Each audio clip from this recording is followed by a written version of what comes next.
爸爸，虽然你不在了，但是我一定会把云山工坊继续做大做强。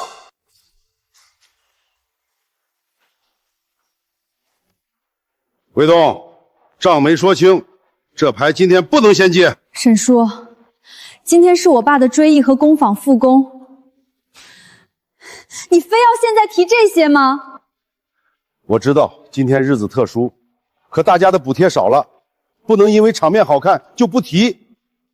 沈叔，要说账可以，别把工友推到前面。不是我爸一个人要说，大家都要说。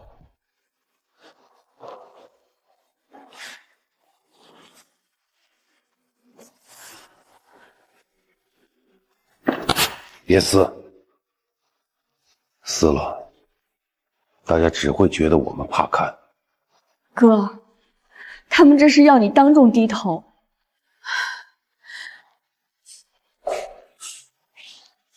卫东，我不是来闹的。我上个月有3天夜班，沈班长说过会补，可到账里没见这一项。我说的是多做的人不会白忙。可现在大家拿到的钱对不上当时说的数，你今天不说清，明天谁还敢开工？沈叔，口头补贴也要对应班次和人数。罗婶儿，你的工时我可以核对。秦姐，大家手机里都有到账记录，难道还能一起记错？我现在就能投给大家看。牌可以晚结，账必须今天掰开，但谁也不能用一张没合过的表替所有人下结论。你这话算数？算。今天先登记，工资表、工时表、发放记录一起核，确实漏的云山补，没有依据的谁也不能乱加。我爸留下的这个账本，不是让我们把场面做漂亮，是让账别糊。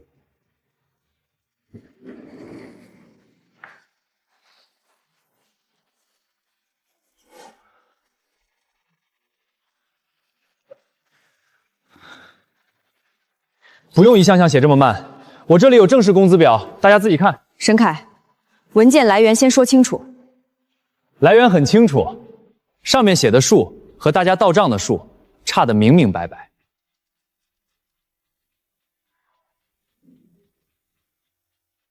那就从这张表开始查。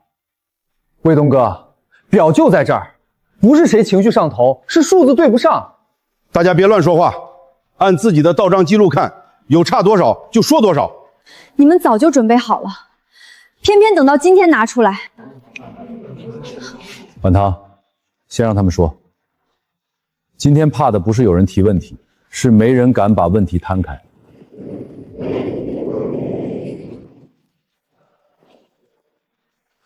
一个一个来，只登记你自己确认过的数。我先说，上个月3天夜班，到账里少了一项夜班补贴。罗婶，3天分别是哪几天？有没有排班截图或者手写工时？我有手写本，以前怕麻烦没拿出来。罗桂芬，这事可以回头慢慢说。沈班长，我不是拆你的台，我就是想知道这钱到底算不算。只要做过就该算清，但是没依据就不能凭一句话加上去。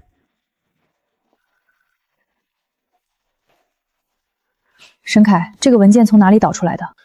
财务表格还能从哪里来？你们内部系统里的。那就好，那就把文志明点开，先看来源和版本。秦河，现在大家问的是钱，不是文志明。钱要查，表也要查，表的来源不清，后面的数都站不住。林总，包装文件最后2个字不是正式。是什么？这张表末尾写的是试算，试算也是按系统数据算出来的，差额不还是差额？试算表不是最终发放表，它能做参考，但不能直接当结论。卫东，大家问的是到账少了没有？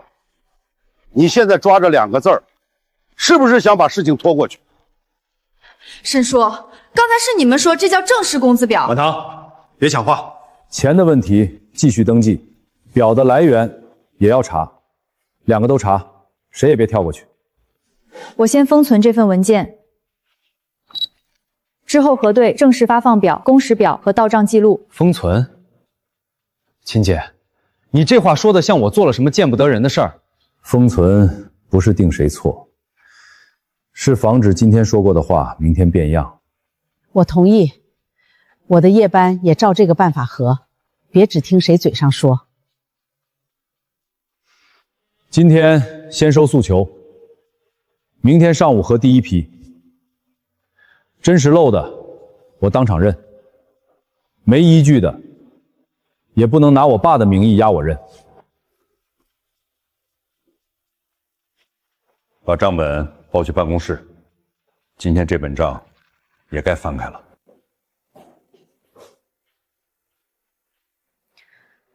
哥，他刚才把明细压在红绸上，让苏是故意让我们难堪。难堪不怕，怕的是我们真有糊涂账，还一直装没看见。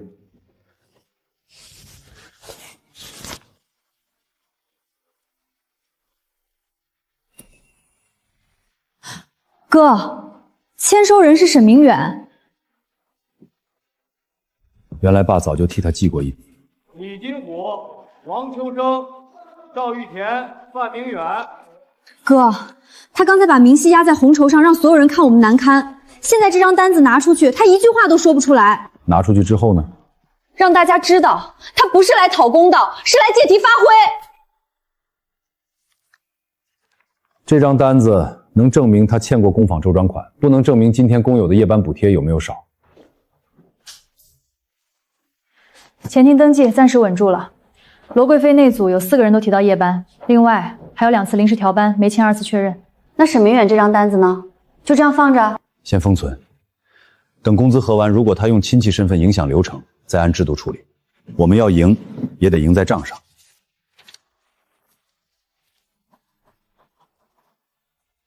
爸以前总说别把人情做成糊涂账，可他自己还是替别人扛了太多。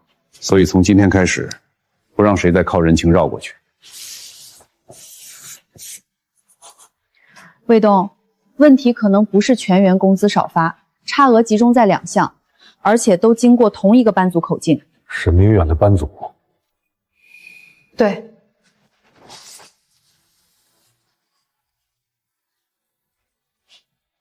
下一步，先查夜班。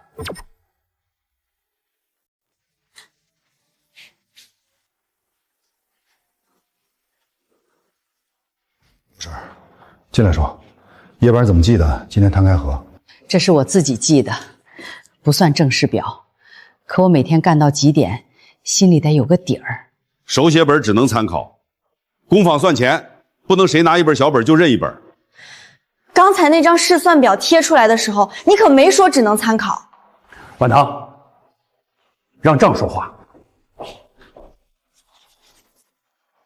6月12、13、15，罗婶这里记了3晚夜班，正式工时表只录了1晚。夜里调班多，谁都有可能记混，不能因为他一句话就说工坊少发。我没说工坊故意少发，我只想知道我熬的那几晚到底算不算。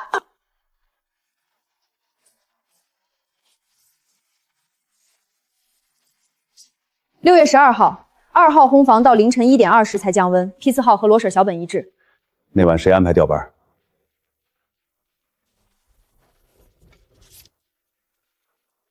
那晚订单赶，我只是临时叫人帮忙，补签不是财务该提醒吗？调班单没交到我这里，财务没有入口。谁调人，谁补记录，记录漏了，补贴不能跟着漏。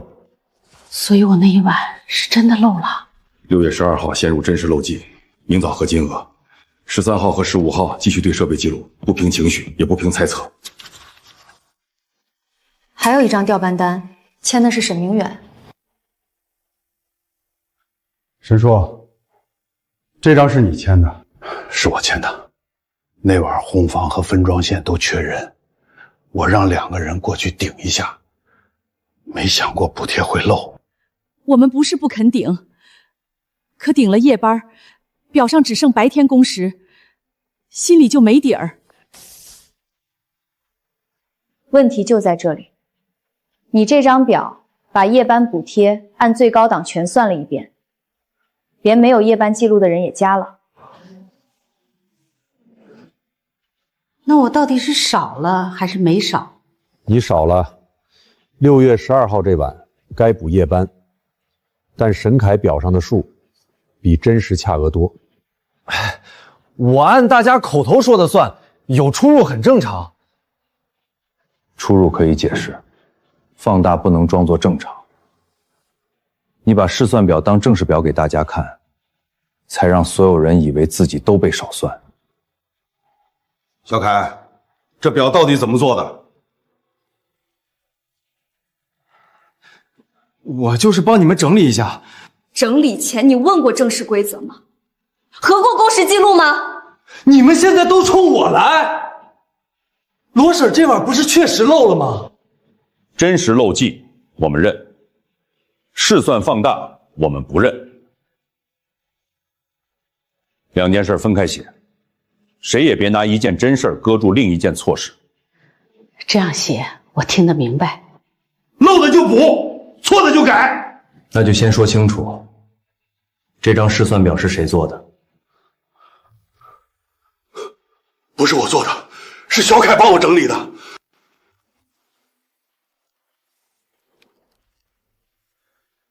既然是你整理的，就把版本记录打开。一个表而已，哪有什么版本记录？有，云库同步过，修改时间、转发时间都在。第1版文件名叫夜班补贴试算，第2版改成了工资差质汇总。转发时间是今天追思仪式开始前20分钟。我们看到的就是第2个名字。我改名字是为了让大家看得懂。那你转发时为什么配句“正式表我已经拿到”？我只是想让大家重视。你们要是不被逼一下，谁会查？查账可以靠证据，不需要靠误导。你跟我说是正式口径，我不这么说，大家会听吗？你在工坊做了这么多年，我怎么做不用你教。先前林卫东一回来，所有人都看他脸色。这不是你改表的理由。你想证明自己可以做事，不该把工友的担心当工具。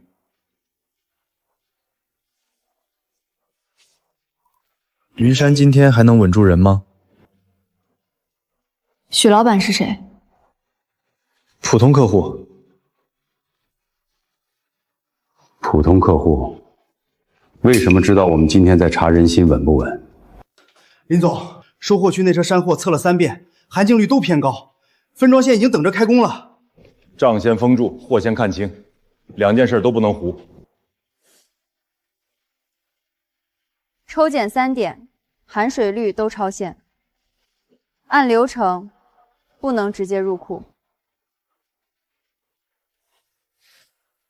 今天刚复工，分装线一停，人心更乱。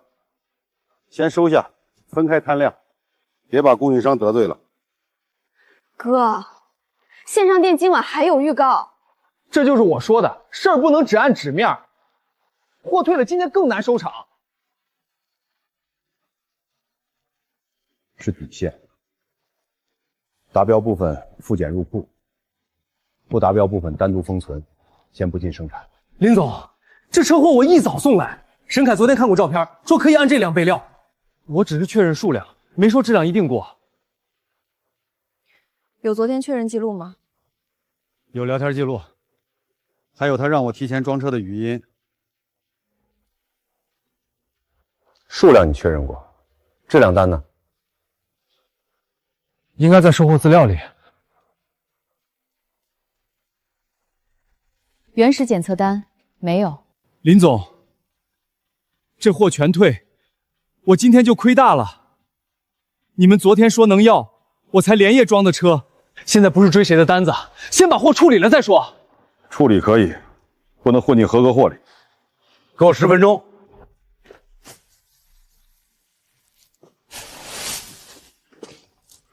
不是整车坏，上层受潮重，底层还稳，挑出来低温慢烘能救一部分。慢烘多久？损耗怎么算？谁复检？以前都是我盯火候，今天也可以你盯，但每一步写下来，挑选人、烘干温度、复检时间、损耗比例，都留记录。你孩子不信啊？我信你的手艺，所以让你救这批货。我也信规则，所以不能只靠一句经验。这样分，后面谁接手都看得懂。低温慢烘批次，沈明远负责，复检人另签。那我去找原始检测单。去。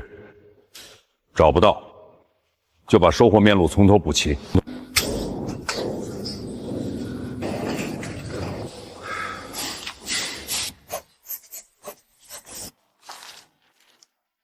等一下，这里少的不只是检测单，还少什么？沈凯签收的原始交接单也没在。收货问题归收货，工资问题归工资，别把所有事儿搅成一团。我就是帮忙协调，没想到货会这样。原始交接单可能夹在别的文件里。收货夹、检测夹、供应商确认夹都没有。昨天谁接的资料？我到门口时是沈凯接的，他说林总忙，让我把单子先给他。你现在补链路，几点收资料，谁给你，放到哪里，写清楚。你这是把所有问题都算我头上。我是在把每个问题放回原位。工资表你解释工资表，收货单你解释收货单，能补的补，补不了的说明原因。哥，我想找以前的收货规则，发现旧账本少了一页。哪一年？沈叔负责班组那一年，前后页都在，偏偏收货交接那页被撕掉了。账本一直放在办公室，跟我没关系。那一年我记得，工坊刚换烘房，交接最乱。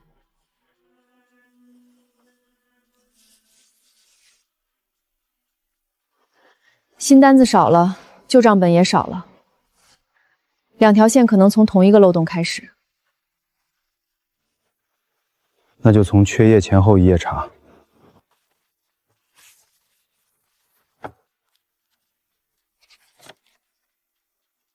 这背面有爸写给沈叔的备注。爸的旧物里还有文件袋吗？有，我刚才一起抱过来了，在桌底箱子里。卫东，旧账别拿来压今天的事儿。那时候工坊小，谁家都有难处。我不拿旧账压人，我只想知道缺掉的那一页写了什么。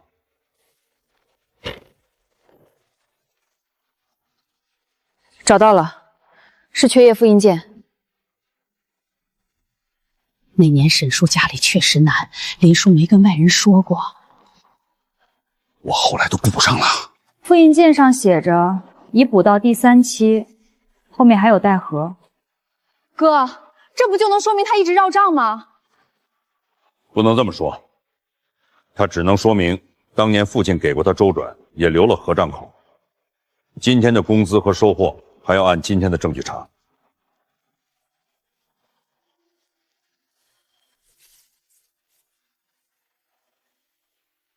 明远能干，但要有人帮他把账管住。你爸知道我账上不细，还是让我带班组。他信你的手艺，也替你补了漏洞。以前工坊小，他能一页一页盯。现在几十个人靠这里吃饭，不能再靠谁私下补。所以爸不是没看见问题，是一直自己扛着。他留下的是善意，不是糊涂账。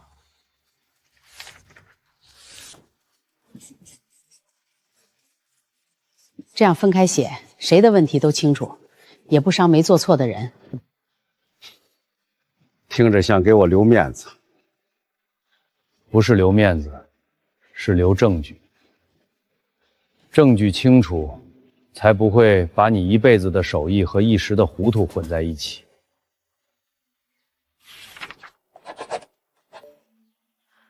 卫东，沈凯不止转过试算表，还有什么？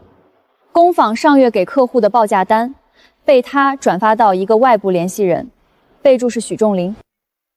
那只是谈合同用的。报价单不是随手能发的东西。这份报价单，你什么时候发给许仲林的？上周，我想帮工坊多找一条合作路，许老板手里有渠道，能帮我们接大单。大单还没见到，客户报价先出去了。你一回来就把所有流程抓在手里，我不找外面问，怎么知道云山还有没有别的机会？找机会可以，越过权限不行。报价单里有客户底价、损耗预估和包装成本，这些不是拿来试探关系的。你就是不信我。我不靠信不信处理。工资表、收货单、报价单，每一项都看权限和记录。你有想法走申请，你私发资料就要停止相关权限。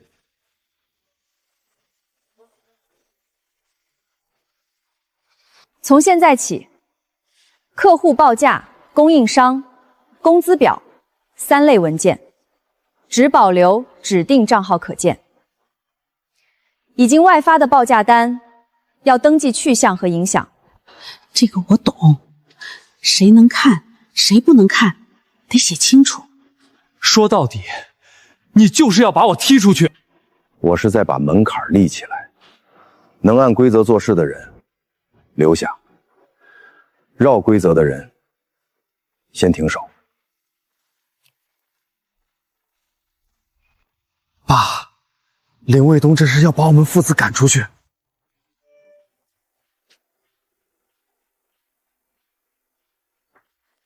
林总，包装出问题了，新批次和旧模板混在一起，已经套了2箱。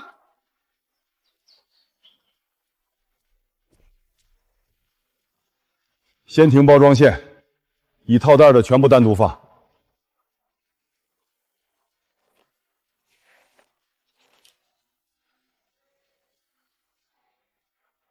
这个不能混，客户验收先看批次，发出去就是犯工。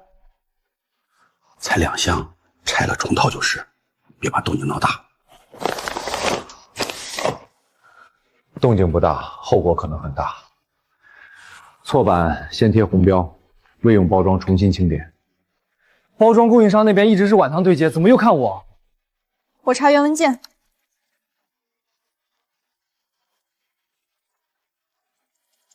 我发给供应商的是新版最终稿，但这里还有一个压缩包，名字叫临时确认版。文件夹里有旧稿很正常，供应商拿错了也可能。问供应商，谁确认的临时版？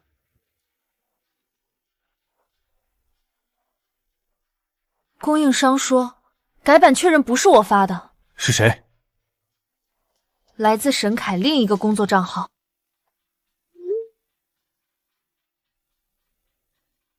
那个账号也是工坊用的，我只是顺手确认，供应商理解错了，不能全怪我。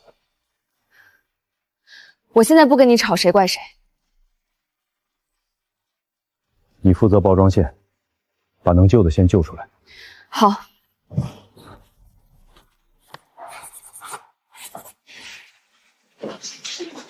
所有人看这里，新版批次多一行复工首批，旧版没有。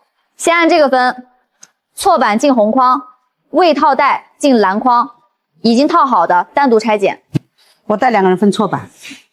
返工原因写模板确认异常，数量按框复核，不按口头报数。这丫头，今天终于没先炸。沈叔，我炸也得等货救完再炸。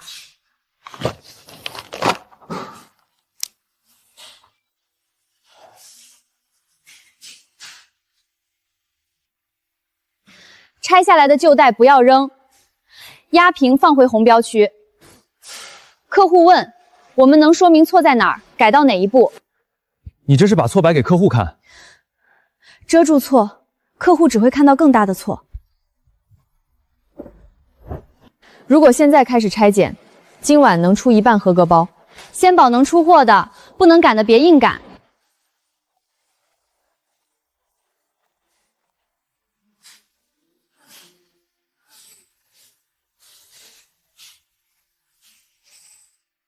我来的是不是时候？您来的正是时候。我们包装模板出了确认问题，正在返工。复工第1天就返红，你让我怎么相信后面的交付？只是2箱包装小问题，不影响货本身，我们很快就能处理好。不说清了，包装批次错，验收就会受影响。如果不拆检，后面每一箱都可能有风险。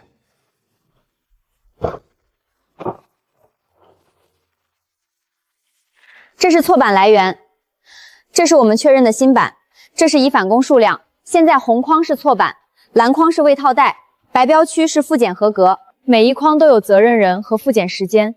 今晚不会把未复检的货混进合格区。你们可以选择先把场面收起来，再带我看。那样您今天看不到问题，明天可能就会收到问题。我们宁愿现在难看一点，也不能让货难看。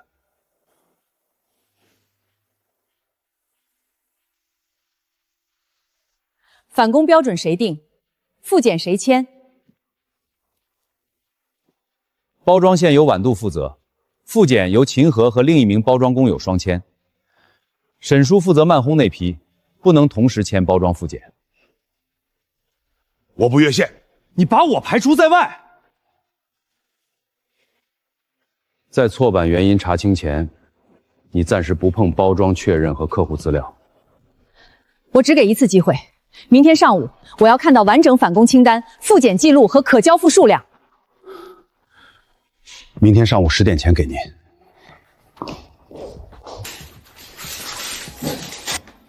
今晚得把每一箱都查完。第12箱批次正确，封口完整，复检人签字。第13箱我来负责，别只看外袋，里面小包也要抽2包。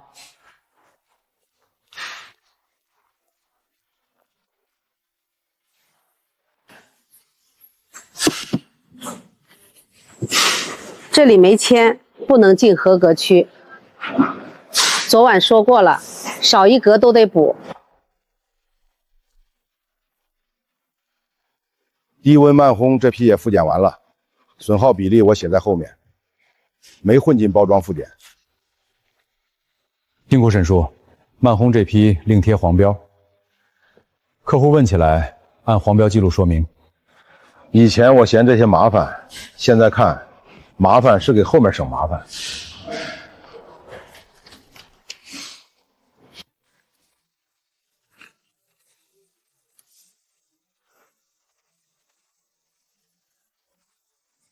9点40，合格箱数量够小剂量交付，返工原因和复检记录都齐了。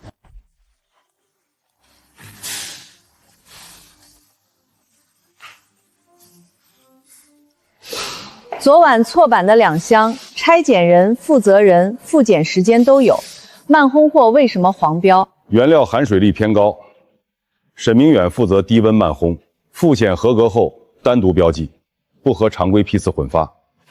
这项谁能长期稳定做？我能带2个人学，不能只靠我一个。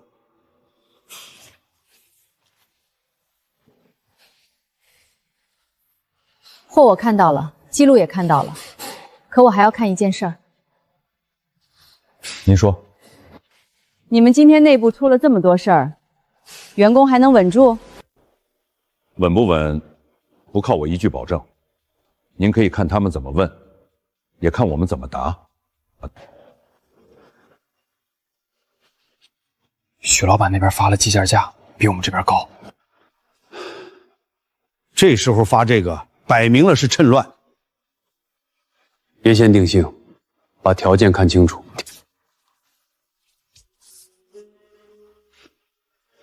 外面的价格可以问，云山的规则也摊开。你们不用表态，先把最关心的项写上来。返工算不算钱？损耗谁承担？夜班补贴什么时候复核？好。返工如果是流程原因，不扣个人计件；个人操作错误，先复训，再按复核结果处理。损耗按批次原因分，不一口气压到工友身上。临时调班必须2次确认，谁调人谁补单，不让财务空着入口。这条写进正式规则。你不怕他们看完外面的价格就走？怕，但留下不能靠糊弄，离开也不能靠误会。规则清楚，大家才知道自己选的是什么。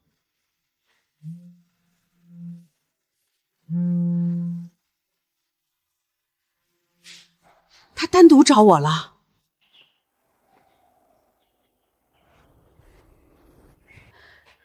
去不去你自己定，要是聊，就把条件记清楚。我不替谁表态，我只问明白。罗姐，我就直说，你这种熟手到我那边计价比云山高一档，你带2个人来，还能另算代工费。罗婶儿，价确实高。计件价我看到了，返工怎么算？返工少不了几个，真有问题再说。损耗谁承担？原料湿了，包装错了，算工人的，还是算批次？我们那边没这么多弯弯绕，你来干，肯定不会让你吃亏。夜班补贴呢？临时调班谁签？每个月哪天复核？罗姐，钱给的高，就是最实在的规则。你在云山闹了半天，不也是为了钱吗？我为了钱，也为了知道钱怎么算。以前我不问，是觉得不好意思。今天我问了，才知道不写清，谁都说不明白。哼，林卫东给你们灌了不少新词。不是新词，是我那几晚夜班换来的教训。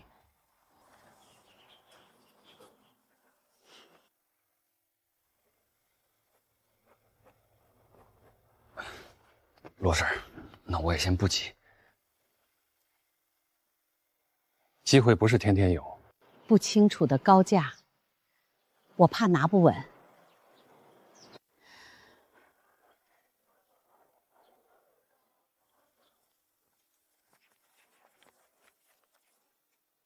对方条件我原样记下来了，高价是真的，没写清也是真的。今天不让大家猜，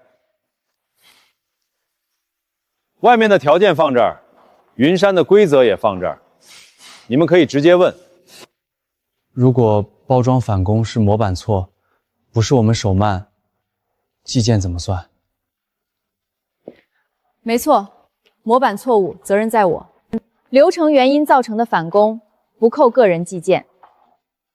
返工时间按实际工时计入，复检合格后再入库。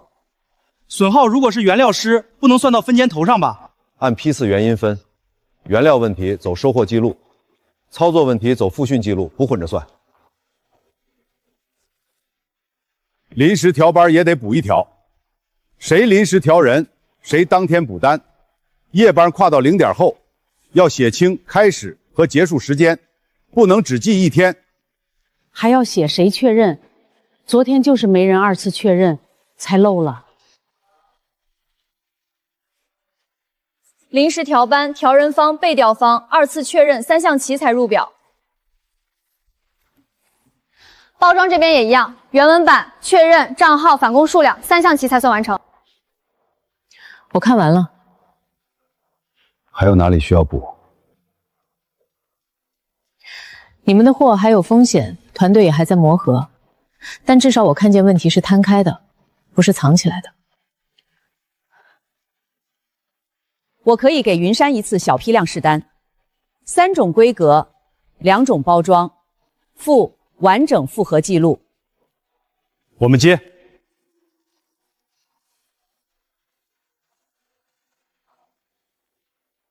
这批试单，红房时间不够。 3种规格还要2种包装，今晚刚返工完，明天就做齐，时间确实紧。大规格慢烘时间长，不能和小规格一炉出，硬赶含脂率容易压不住。你刚说接，现在还接吗？接，但不靠硬赶，靠这个。罗婶带2个人分规格，只做试单要求的3档，不多做。先保准，不贪多。 沈叔管烘房，按规格排炉，时间不够就提前说，不能到最后一刻才报。我写炉次和预计出炉时间。晚堂负责2种包装的原文件和确认记录，不碰旧模板。每次改动我都截图留档。秦河做附总表，包装、重量、含水率、签字4项必须齐。每一箱贴编号，编号对样记录，不靠口头找。你不亲自盯每个环节？我一个人盯不住3个月。 流程能跑起来才盯得久。第一批大规格含成率还是偏高，这批不能进包装，得再慢烘。时间真的卡住了。这批再慢烘半天能稳下来，现在进包装，明天客户抽检一样会露馅。可客户刚给机会，第1单就延后。 会不会觉得我们撑不住？如果强行入库，记录上也过不去。含金率这一栏没人能签。外面已经在说了。说归说，货不能靠说烘干。我建议延半天，这个责任我签，不是你一个人签。决定延后是工坊的决定，我们不建议按原时间包装发出，需要延后半天慢烘。我会同步含进驻记录。 烘房炉次和复检安排。哥，万一客户不同意呢？那也不能把不我的货发出去，机会没了还能再争，信誉发出去就收不回来了。这话像你爸，可比你爸硬。爸以前替人兜底，现在我们让记录兜底。客户同意延后1次，但要求半天后提供完整质检记录，少1项都不收。 那就补齐每一项。从这一炉开始，每一步都留给客户看。这一段可以拍成云山逆转，追思日被叫停，试单又救回来，观众肯定愿意看。先别拍逆转。客户不是要完整记录吗？我拍的好一点，也能让他们看见我们不容易。客户要看的不是我们委屈不委屈，是这批货每一步靠不靠谱。 先拍时间、炉次、样品编号、测量数值，人物可以入镜，但别挡住记录。拍这个，客户能看懂我做了什么？能，动作比口号有用。第7炉大规格样品慢烘后第1次复检，样品编号 A-07，取样人罗桂芬，炉温记录沈明远，复核秦河。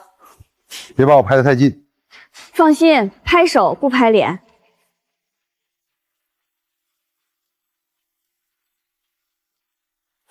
比上一轮降了，但还要等中检。我以前总想拍谁赢了谁输了，现在发现最该拍的是怎么把事儿做对。这才是能交给客户的东西。发过去了。等检测结果，这比等工资表还紧张。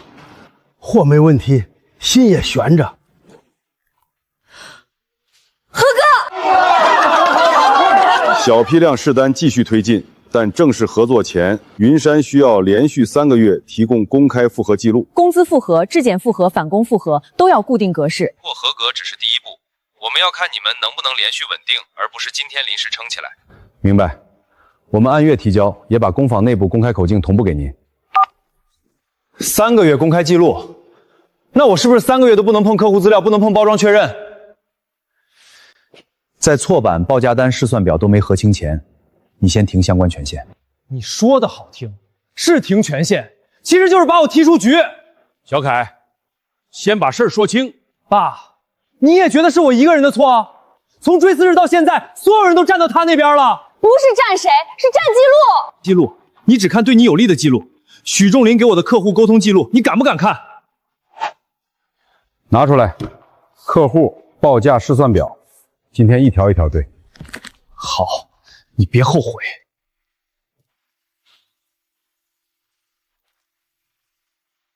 先说清楚，哪些是你自己的判断，哪些是许仲林给你的建议。你不是要记录吗？都给你看。所以追思日那张表不是临时做的。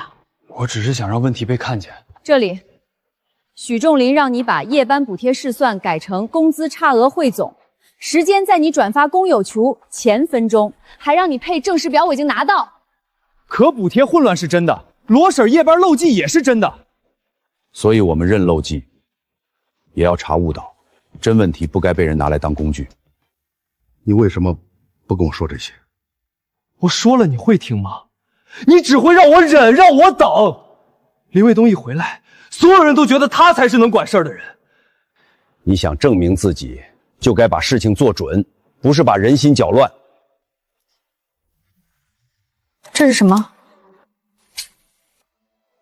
他说，如果云山稳不住，可以先把几个熟练工转过去。名单里有谁？罗贵芬也在。原来他要的不只是一单客户。我们在他们眼里就是一行名单。我还以为他单独找我，是看中手艺。我没把名单给出去，是许仲林发给我的。发给你，也说明他知道该从谁下手。可外面价格确实高，我们也不是不能选。可以选。今天没人要求你们表态留下，也没人拦你们问外面。哥，但选择之前，先把自己最在意的条件写清楚。钱、工时、损耗、返红、补贴，能不能学技术都可以写。我写，夜班补贴要准时复核，临时调班要有确认。学会烘房技术，有明确带家人。返工责任要分清，不能一错全算工人。你这是让大家当场选边？不是选边，是把选择标准交回每个人手里，谁能满足，大家自然会看见。我留下。爸，你这是干什么？你在工坊带了这么多年班组，凭什么说不管就不管？正因为我带了这么多年，才知道自己哪儿做的不够。沈叔，你手艺我们认，手艺认，账不认。以前我觉得大家熟，一句话就行。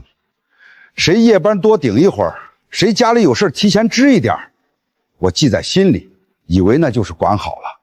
可心里记的账，别人看不见，看不见就会漏，漏了就会怨。沈叔，公益需要你，账不能再靠你一个人记。我同意。从今天起，我只管烘房、分拣火候、带新人、工资、客户报价、收货签单，我不碰。技术师傅负责工艺培训和慢烘记录，不参与工资核算和客户资料确认。所以你也站到林卫东那边了？我站到规则这边。小凯，我以前护着你，是怕你没位置。可你要位置，不能靠把表改乱，把人心搅乱。你现在说的好听，林家有工坊，你有手艺，我有什么？你还有把事情补清楚的机会。补清楚之后呢？让我在这当一个什么都不能碰的人？小凯，别再拿别人的规则堵自己的路。我的路早就不是你们说了算。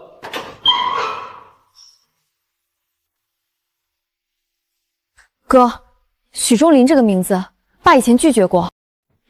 打开。这不是普通合作，是把成本往工人身上压。这个价手手都干不稳。云山可以合作，但不能压低工价换利润。山货要做得稳，人也要留得稳。这话是你爸回的。所以许仲林不是今天才盯上云山，他以前想用低价拿货，被我爸打回去了。他失去的不只是一笔订单，是父亲当年没让云山跟着走低价路，所以他今天想挖人，拿报价，缴工资表，是想让云山自己乱。爸当年拒绝的是一张低价单，我们今天要拒绝的是把人和质量都当成可压的成本。我以前总觉得谈价格、谈账是你爸的事儿，手艺人只管把货做好。现在看，工价和手艺是一根绳。所以接下来不能只守车间，还要守规则。许仲林约我看另一份方案，价格更低，交期更短，还有结单。那就让客户把2份方案放到同一张桌上看。徐总价格低1成，交期还短半天。林总，你要不要调整报价？市场就是这样，客户要效率，也要成本。云山今天流程做得细，但细也意味着慢。哥，我们不跟着压价，先把2份方案的责任项看清楚。云山报价里，原料含水率偏高时，单独标记慢烘、复检，损耗记录归批次。徐总方案里，损耗按成品率豆扣，但没有写责任边界。小批量订单没必要写这么细，做熟了自然能控。做熟了也得写，火候再稳，原料不稳，成品就有风险。范工这栏，云山写明模板、工序、个人操作3类原因。徐总方案只写按实际协商。实际协商，最后容易变成谁弱谁承担。我可以补一句：合理分担。合理要落到表里，谁判断什么标准，几小时内反馈都得写。如果两边价格不同，你更看重什么？价格要看，但我也看夜班怎么算，返工算不算，出了问题有没有记录。今天这些我能问清，心里才稳。低价本身没错，可如果低价靠压损耗、压质检、压人来实现，后面每一次返工都会把便宜补回去。我不听介绍了。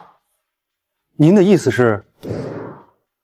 我现场看一轮真实生产，收货、分拣、烘干、质检、包装，随机抽一箱，不看摆出来的样子。我随机问人，你不用替他们答。可以。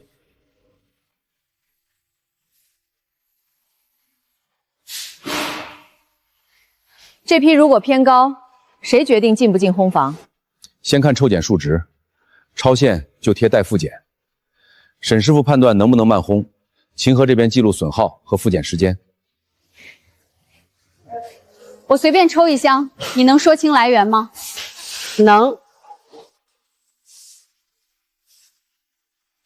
这箱是 B12，小规格，昨天第2炉慢烘，沈师傅签了炉温，秦河复查含水率，包装是新版批次，晚堂确认原文件，复检人是我和小周。视频留档也按这个编号归档。你怎么记得这么清楚啊？不是我记的，是单子能对上，人会忘，记录不能忘。你知道这商贴哪里？烘房记录区，出炉后转质检，不直接进包装。货和记录我看到了，云山不是没有问题，但问题有去处。我们会继续补。那沈凯的问题处理完了吗？还没处理完，但已经有处理路径。你们准备怎么处理？第一，收回沈凯对客户资料、报价单、包装原文件的操作权限。第二，补齐他经手的资料交接。第三，更正他发出去的试算表说明。第四，把和许忠林的不当沟通列入内部复盘。你倒是写得很齐。权限已停，云盘记录已导出。缺失的收货交接单、包装确认截图、试算表转发记录，还需要本人确认。工友群里也要发更定说明，不能让大家一直以为那张表是正式工资表。你们就是想让我当众认错？不是当众出气，是把风险闭环。你发出去的表影响了工友，就要把更正发回同一个地方；你接过的资料影响客户，就要把交接补回同一条线。我关心的不是你们怎么处罚一个人，是类似风险会不会再发生。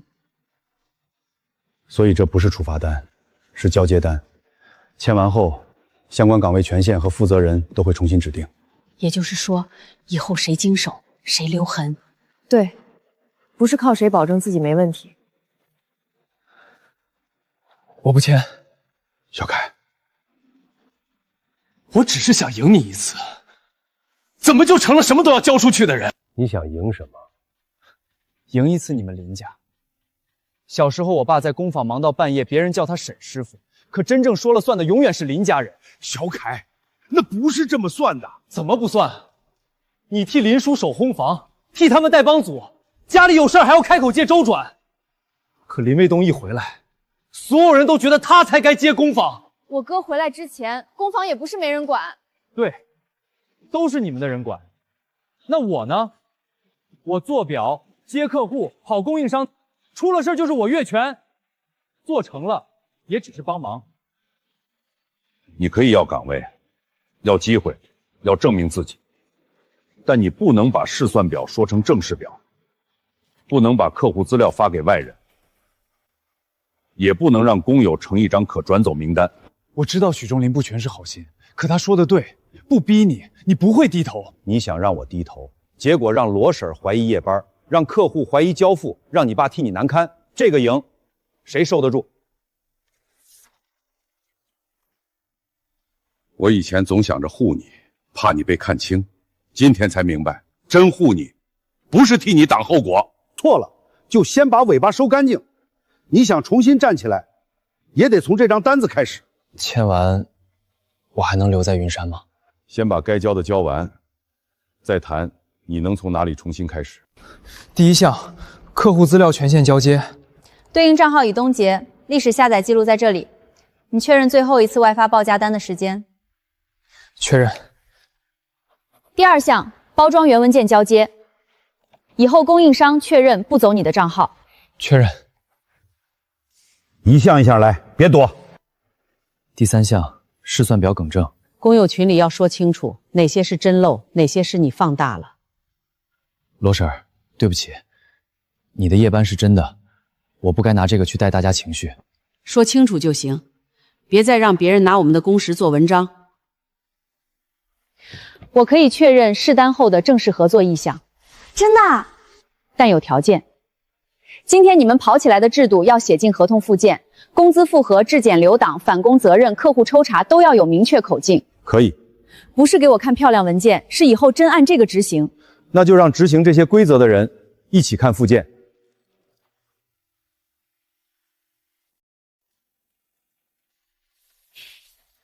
第一部分，工资复核，每月5号前公开个人可核对明细，夜班、临时调班、补贴单独列项，个人能看自己的明细，别人的隐私别全摊开。写成个人可查，汇总公开。罗婶儿，你继续看，写的太绕，你直接说。我就怕我们看不懂，签了也白签。能让一线工友看懂的制度，执行起来才稳。视频留档要统一命名，不然以后找不到批次、炉次、复检人都写进去。慢烘批次要另列，不能和常规批次混着看，火候差半个小时，结果就不一样。慢烘批次单独标记，复检人不得与操作人完全重合。模板错、原料错、个人操作错，分开记录，不能一口气算到工友头上。这句能懂。还有客户抽查口径，客户可随机抽查批次记录、复检记录、包装记录。云山不得临时补填，不得换箱应对。还有一条没写，亲戚在岗位上能做什么，不能做什么，得写清楚。他说的对，亲属可以在工坊工作，但不得绕过工资、客户、采购、质检4类流程。涉及亲属的资料审批，必须另有一名非亲属岗位复核。那我也算。算。你负责包装原文件，也不能自己发、自己审、自己复检。这样好，亲戚不是不能干，是不能一张脸顶3道手续。我按这个来。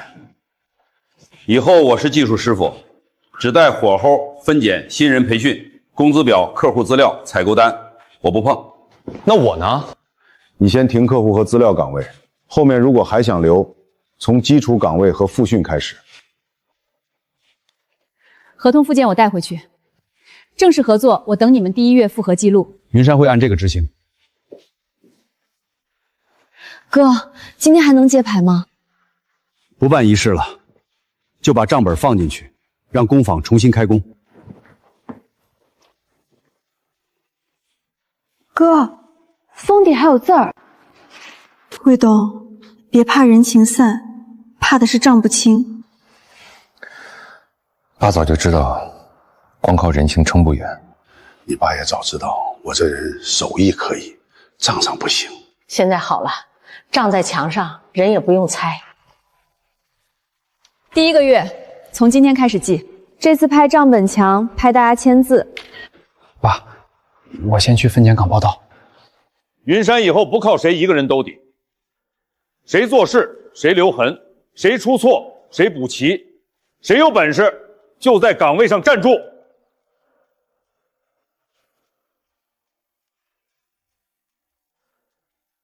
哥，爸要是看见，会放心吧？账翻开了，人也留下了。